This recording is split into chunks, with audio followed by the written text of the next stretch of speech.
least 3 more executive actions on the part of President Biden to address the immigration issue. These are on top of actions he's already taken to put a halt, 100-day halt to deportations in this country. At the same time, he has promised not to build another inch of that wall. Chad Wolf joins us right now, the former acting DHS secretary.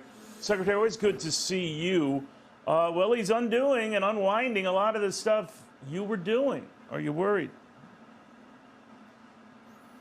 Well, I am, Neil, and thanks for having me on. I think the executive actions or executive orders that you see today, as well as the ones that he did on the first day, are problematic for a number of reasons, right? Because they're weakening not only the critical reforms that we made to the asylum process, they're weakening the security on the southwest border, halting that border wall construction. They're weakening our ability to deport dangerous individuals, dangerous criminals.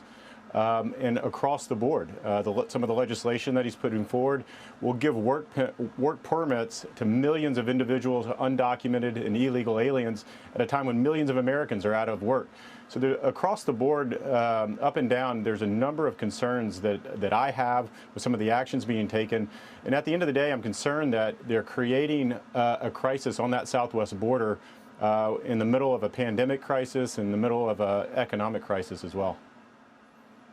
You know, Secretary, I'm curious because the rap is that Joe Biden is more of a moderate, maybe more moderating than his old boss, Barack Obama, who had a reputation for being the deporter-in-chief when he was president and didn't like that label, but a lot of progressives threw that at him, a lot of folks threw that at him.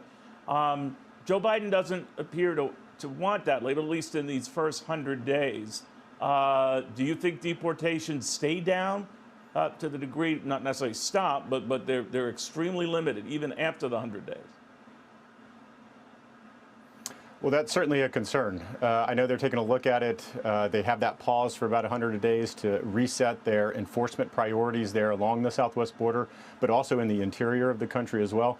So we'll have to see what that pans out to be. But the concern would be that it would go back to those enforcement priorities in the Obama administration. And what we saw as we came in 2017 and for the last 4 years is a law enforcement individuals, folks at ICE and Border Patrol and others, law enforcement folks that wanted to enforce the law as written by Congress and are on the books. And the concern here is that they are, again, cherry picking which laws to enforce while telling law enforcement officers to ignore other laws. And that's very, very concerning.